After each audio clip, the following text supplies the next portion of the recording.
Cubism was an extraordinary avant-garde movement that revolutionised Western modern art, particularly that of Europe. It tore down typical European conventions in art that had reigned supreme since the Renaissance period. Looking towards the early 20th century, when Spain wasn't particularly doing its best with its loss of status as a colonial power and a crisis in the arts, it offered Spanish artists a breath of fresh air. No longer did their work have to portray reality. Now they could drive towards abstraction, and with this, despite the poor position of the country, Spain's artists were leading the way for monumental change in the arts in Europe. This was aided by their migration to Paris, as the fusion of Spanish and French cultures in our artwork would come to establish a sense of cultural cosmopolitanism. We're going to study a painting that brilliantly captures this idea of cultural cosmopolitanism as opposed to cultural individuality. It's from one of the most pivotal pioneers of the movement, yet one of the most overlooked. Here we go!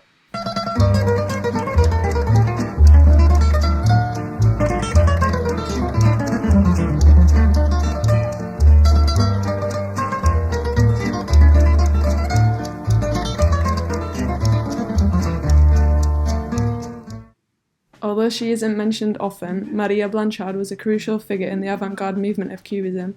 If anything, it's rather unfair that we see her work overshadowed by that of male Cubists like Pablo Picasso and Juan Gris.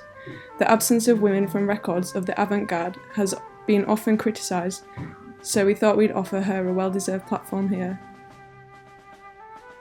Born to a French Polish mother and a Spanish father, no better epitome of cultural cosmopolitanism exists in the arts. She began her study of art in Madrid, then moved to Paris in 1908 to progress onwards.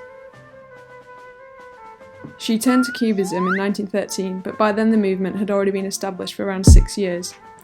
This late arrival contributed to her lack of recognition. She was frequently misperceived as a mere admirer of the movement instead of a defining figure. Her position as a woman would only add to her struggle in receiving recognition. Perhaps this was why it took so long for her to gain scholarly attention.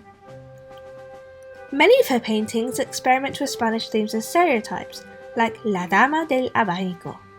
The abstract forms depict what we can recognise as a woman holding a fan, reinforcing the Spanish stereotypes of gitanos and flamenco. Here, Blanchard takes ownership of these narrow-minded ideas about Spain perpetuated by the mighty France by depicting them in a style which was completely transformed by the Spaniards and assists in obscuring the stereotypes. In other works, she focuses on quintessentially French themes, like Sois sage.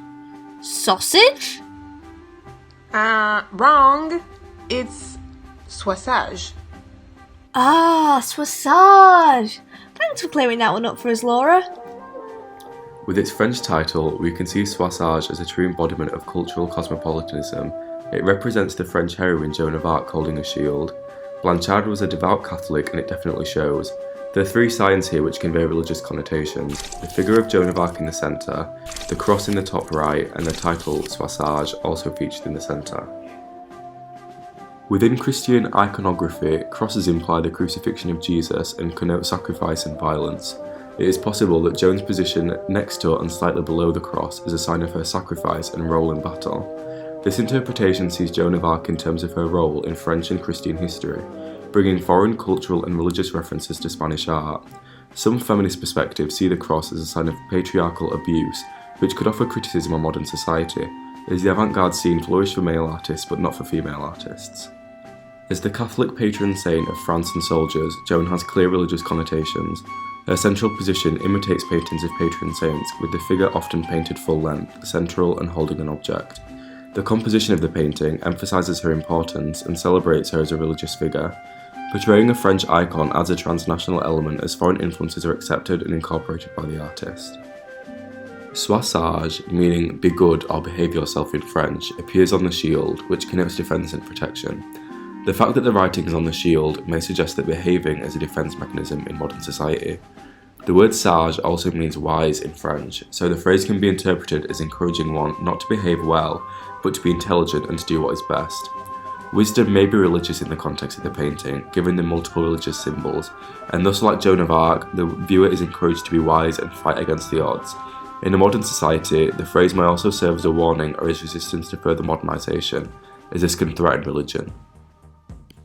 Maybe by painting Joan of Arc, a stereotypical French figure, Blanchard has given the French a taste of their own medicine.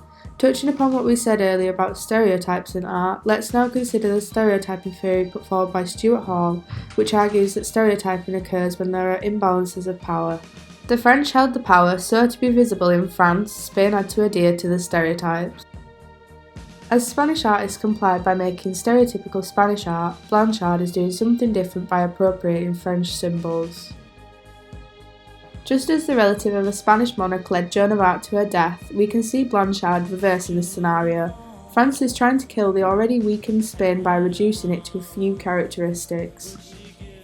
But by perpetuating stereotyping on France, Blanchard is reducing its power and prestige, bringing it closer to Spain's position on the supposed brink of death, just as Charles of Valois, the grandson of King James I of Aragon, brought Joan of Arc to her death. With time, the Cubism movement has come to be synonymous with Spain, but Joan of Arc is French, not Spanish. So the Spanishness of Sois is only defined by the form of art it takes. As cultures intermingle with each other through Cubism, we see the status of France being threatened, as it is no longer able to exert so much control over its territory, residents and borders. What we get is cultural cosmopolitanism. Instead of staying within their boundaries, artists were able to colour outside the lines of their own territory, gaining inspiration from elsewhere.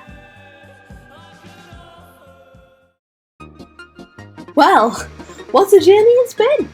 We've talked about Cubism, Maria Blanchard's involvement in the movement, and the significance of soissage.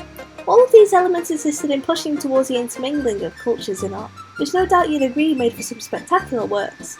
We hope we've enlightened you, and maybe even taught you a thing or two. Hasta pronto!